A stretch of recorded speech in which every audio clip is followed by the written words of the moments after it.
s'en est donc fallu de peu pour que la motion déposée par les Insoumis, des Ultramarins, des communistes et des écologistes ne fasse tomber Lecornu et son gouvernement, puisqu'il aura manqué seulement 18 voix pour les faire tomber.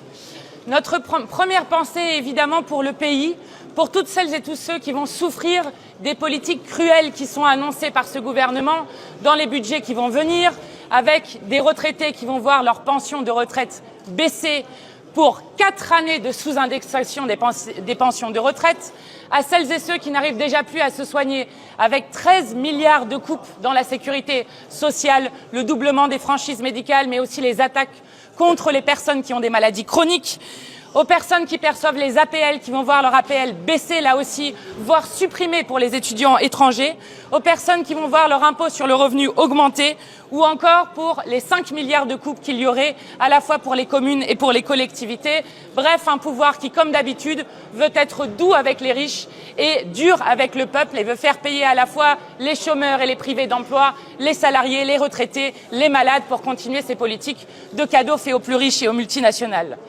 Nous lançons un appel solennel au pays. Ne vous résignez pas, ne perdez pas courage, ne vous divisez pas à la base. Nous lançons un appel solennel à la résistance populaire et parlementaire pour continuer de lutter contre ces budgets cruels. Et nous le disons, le Premier ministre Lecornu, comme le président Emmanuel Macron, sont en sursis et plus tôt que tard, le président de la République devra partir. Nous redéposons donc une motion de destitution du président de la République aujourd'hui. Évidemment, dans ce vote, la direction du Parti socialiste porte une responsabilité historique dans cette non-censure en laissant Emmanuel Macron poursuivre sa politique de malheur dont plus personne ne veut dans le pays. Je le dis là aussi solennellement aux militants et aux électeurs du Parti socialiste qui, depuis plusieurs jours, ont dit leur dégoût de voir la direction du Parti socialiste rompre avec le programme du nouveau Front populaire sur lequel ils ont été élus. Rompez les rangs. Ne laissez pas la direction du Parti socialiste vous entraîner dans une alliance avec la Macronie. Il existe un pôle de résistance dans ce pays, celui que nous incarnons à cette heure. Et puisque désormais, il est inéluctable qu'il y ait un affrontement électoral avec l'extrême droite, nous aurons besoin de tout le monde.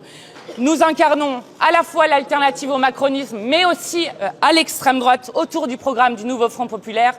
Plus que jamais, une autre politique est possible. Plus que jamais, un autre monde est possible. Vous direz que le Parti socialiste est en dehors du NFP ce soir ? Écoutez, le Parti socialiste a posé un acte aujourd'hui.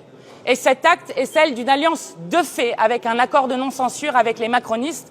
Donc, de ce fait, ils ont rompu avec le programme du nouveau Front populaire qui, dès sa deuxième ligne, disait que nous étions élus et que nous proposions au pays et que nous avions mandat de nos électeurs et nos électrices de rompre avec la politique d'Emmanuel Macron. Ils ont posé, je crois, un acte qui est contraire aujourd'hui, d'où le fait que nous appelons toutes celles et tous ceux, et notamment, je pense, à la jeunesse socialiste qui a exprimé à de nombreuses reprises sur les réseaux sociaux le fait qu'ils souhaitaient que leur direction censure ce gouvernement, de rompre les rangs avec la direction du Parti socialiste et de venir aider le pôle de résistance.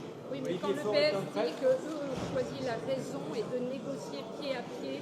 Écoutez, je crois que le pays va comprendre très vite qu'il n'y a aucune raison à ne pas censurer un gouvernement Lecornu qui, je le rappelle, est illégitime au vu du résultat des urnes et que, au vu du budget cruel, qui est encore pire que celui que proposait le gouvernement Bayrou, nous allons être dans une situation où des millions de Français vont perdre. Et donc, c'est une question de dignité du peuple français que nous proposons avec cette résistance populaire et parlementaire. Puisque le débat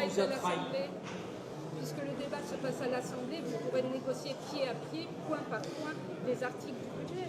Nous serons à pied d'œuvre, évidemment, dans l'Assemblée pour nous battre sur la question du budget.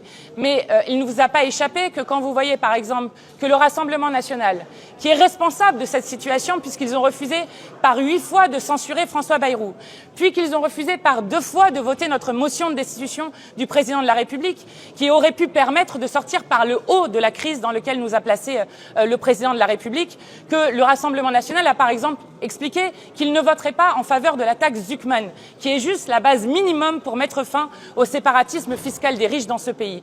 Et donc, nous le savons, le budget qui est proposé est un budget de malheur pour le peuple tout entier. Donc évidemment, nous mènerons la bataille, nous la mènerons à la fois dans l'Assemblée et dans la rue, mais je crois qu'il n'y a absolument rien de raisonnable à laisser un pouvoir continuer, puisque je le rappelle encore une fois, nous avons un président de la République qui refuse de reconnaître la souveraineté populaire et dont 73% des Français souhaitent son départ aujourd'hui.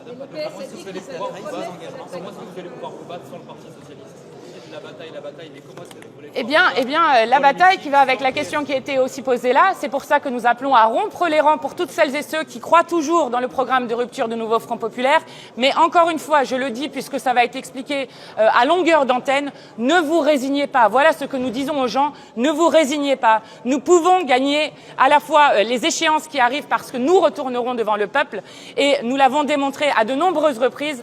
Lorsque le peuple s'y met, lorsque le peuple retourne aux urnes, alors nous sommes plus nombreux. Évidemment que les macronistes qui sont en fin de règne, et vous n'aviez qu'à voir les bancs qui étaient absolument vides pour soutenir le gouvernement Lecornu, mais aussi que l'extrême droite. Parce que ce qui s'est passé en 2024, c'est que l'extrême droite a été battue dans les urnes par une mobilisation citoyenne exceptionnelle, parce que le pays ne veut pas de l'extrême droite, et c'est ce qui a été ressenti profondément en 2024. Nous pouvons le refaire.